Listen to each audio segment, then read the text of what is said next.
This is very simple observation, but very significant. It's a cross-section study on the survey on the prescription pattern of Osimertinib among non-small cell lung cancer patients in Bangladesh. This is the number of participants and discipline. Number of oncologists is 112, and it is very important that in our country, this is near about 250 to 300 oncologists, so it is near about 40% of all oncologists in Bangladesh. It is very interesting that Osimertinib is prescribed by mainly professors, senior consultant and consultant, but a significant amount of doctors and specialists of junior level like registrar, assistant registrar and medical posts also prescribe Osimertinib. And this is very interesting that the Osimertinib, though it is a MTT and selective drug, but it is very interesting that in our oncologists in remote places like Dinajpur, like Kumilla and Noakhali, they also prescribe Osimertinib.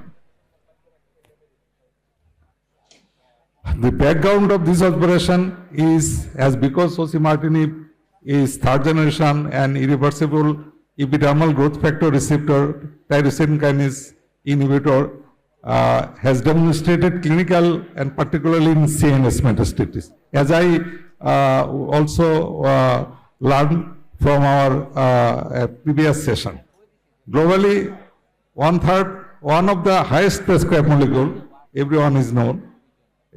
In last 6 years, Osimertinib has been in the first line of non-small cell lung cancer treatment option in the all guidelines, particularly metastatic non-small cell lung cancer.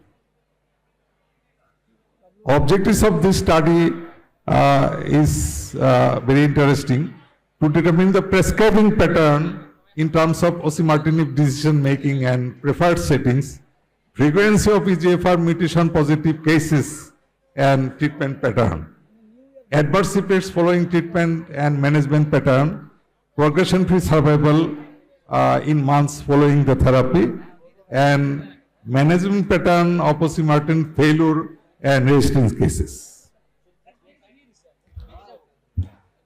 As I mentioned, about 112 oncologists working in different hospitals and private centers from all over Bangladesh who had experience in treating lung cancer patients and in prescribing Osimertinib.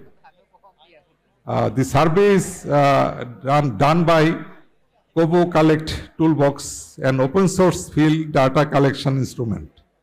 The questionnaire is prepared using the Kobo Toolbox according to the study objectives. Collected data is analyzed and compiled.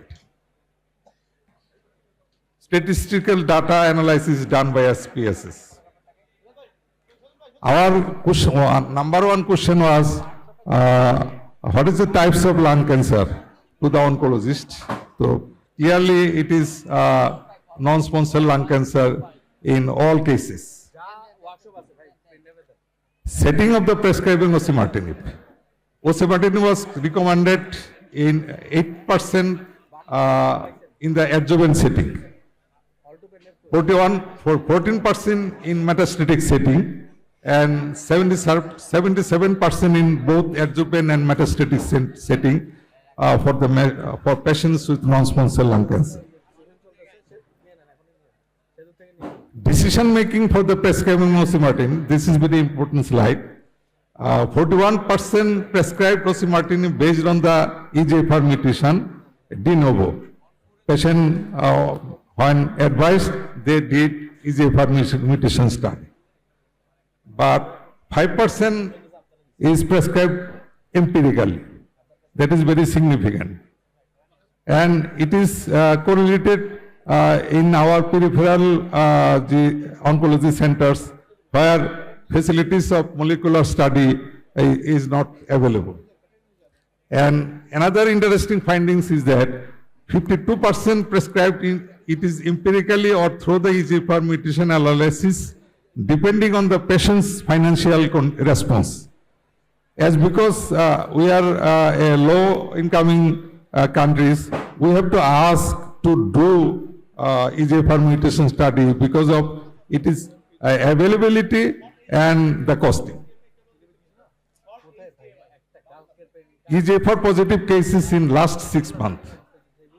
43% of practitioners identify EGFR positive cases between 0 to 20%.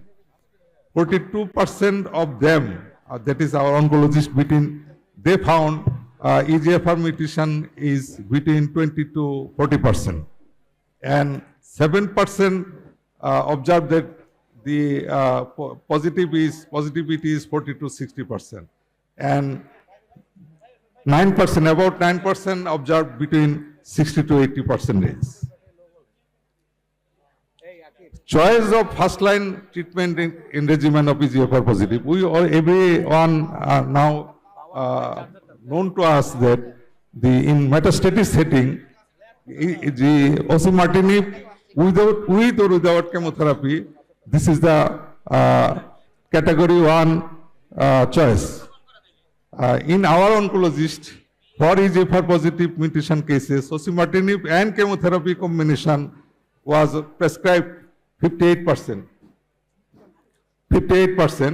Osimertinib was only Osimertinib was 23%, and other MPTs of first generation, Allotinib or Gefitinib was prescribed by 88%. Only chemotherapy was chosen by 6%, and 2% of them went for immunotherapy. And regarding adverse effect, most of the oncologists, that is 94% practitioners, encountered no significant incidence of adverse effect. Only 5% oncologists observed some adverse effect. Types of adverse events. The interesting parameters is that the most commonly GI tract toxicity like diarrhea, mucositis, and other events, and new onset of hypertension. And another observation is that hand-foot syndrome, though it is uncommon in Osimertinib, but as because there is a common side effect in skin problems like dermatitis, dry skin, irritation, pruritus, hand-foot syndrome is occasionally occurred. Then another observation by oncologist is progression-free survival. 42% of practitioners observed 6 to 12 months PFS, that is progression-free survival, after prescription Osimertinib. 38% identified 12 to 18 months progression-free survival, and 10% found more than 18 months, and only 8% observed 2 to 6 month progression-free survival. Resistance against Osimertinib. 72% practitioners detected no resistance or failure cases against Osimertinib. That is very important. And 25% of the oncologists discovered resistance or progression of the disease. And management approaches of Osimertinib resistance or failure cases or progression of the disease, according to the result, 50% of practitioners repeated the EGFR mutation test, 17% practitioners prescribed platinum doublet chemotherapy with monoclonal antibodies, and 3% of them prescribed platinum doublet chemotherapy with other TKS. 3% of the preferred increasing of the doses of Osimertinib, and 25% used alternative strategies to treat cases Osimertinib resistance or failure. Other specific methods to manage osimertinib resistance failure, 18% practitioners prescribed only chemotherapy. And other reported approaches were allotinib, nivolumab, like immunotherapy, and newer third generation lazertinib and pembrolizumab.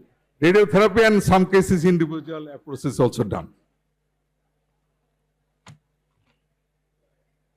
In conclusion, it is observed that in also our peripheral regions, the oncologists are prescribing osimertinib, and a lot of oncologists prefer osimertinib plus minus chemotherapy. And according to the survey, osimertinib was found to be tolerated with minimum adverse effects. However, progression-free survival varied widely from 6 to 18 months. Research on a larger scale is suggested to generating more specific and evidence-based data in practical settings. Thank you all.